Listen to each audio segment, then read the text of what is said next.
Hello, and welcome back to the King of Diamonds channel. Popcorn movies. And they are a necessary component in the theatre-going experience, the industry itself. There are many different popcorn movies, some of the most popular ones including Fast and Furious,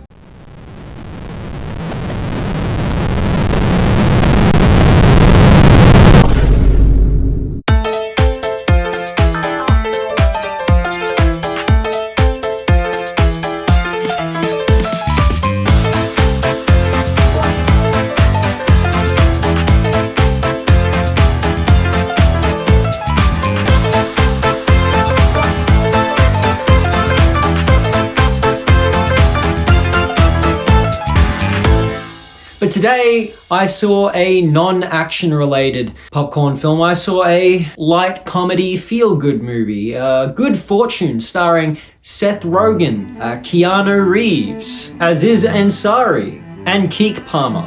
And like I said, it is a feel-good light comedy film about Keanu Reeves playing Archangel Gabriel.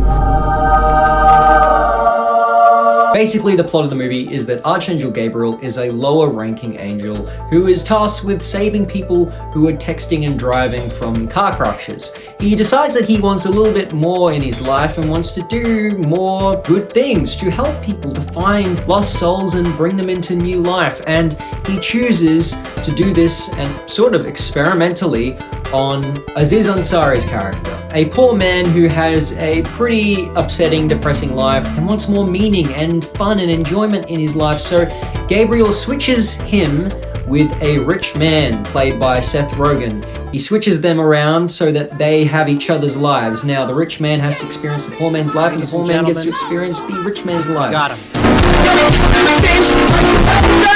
And of course, this all goes terribly wrong, and Archangel Gabriel is removed from his rank of angel and becomes human. And the only way that Archangel Gabriel can become an angel again is if he gets them to agree to switch places again. I'm not going to act like this is an amazing film, because it's not. It's just basic, general, popcorn, tasty, scrumptious, theatre-going thingo. But it has its moments. It has some enjoyable moments, some funny bits. And of course, I think that the concept and the setup for the film is actually really interesting. My main criticisms come from the fact that this movie tends to jump from different points in time very quickly with little explanation of how long it's been or what happened in between. Sometimes it'll cut from 1 day to 2 days later, and then it'll not really acknowledge what happened in that 2-day period. Sometimes it'll be 2 weeks, it'll jump ahead. Just general, rushing that I wasn't really appreciative of, but in terms of the content in the movie, what we do see, it is cool.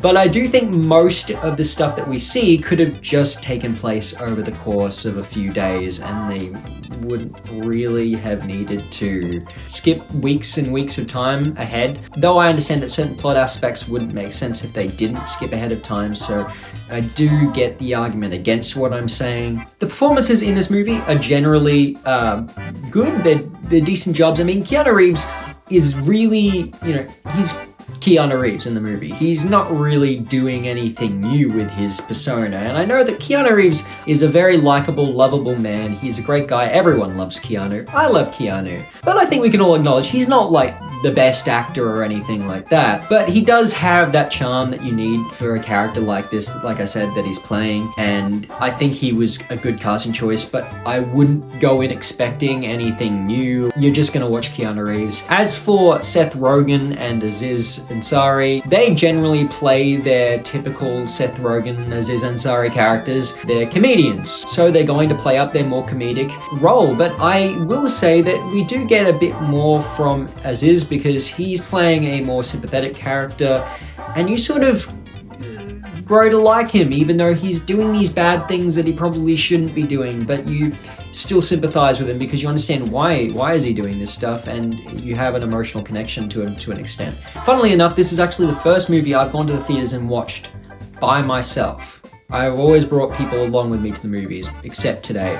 So it was crazy time, there were kids throwing drink bottles up in the air in front of the screen. There were boys in the front of the cinema yelling out all kinds of stuff. And though this is a fun movie, it is not a very memorable movie. You're not going to come out of this and remember it for very long. But thankfully, because of the fact that this is my first experience going to the theaters by myself, I probably will remember my experience watching this movie, unlike the majority of the population who's going to see it. So yeah, if you're looking for a really good movie, I wouldn't spend the $25 on the ticket. I'd probably just wait till it comes out on DVD or something like that. And so overall, I'll be giving Good Fortune a decent enough 6.5 out of 10. So yeah, this movie was fun enough, and I liked this tasty little scrumptious popcorn movie. I hope you do too, or did if you've already seen it. But yeah, Good Fortune is a movie, and it does exist, and you can watch it. Anyway, bye!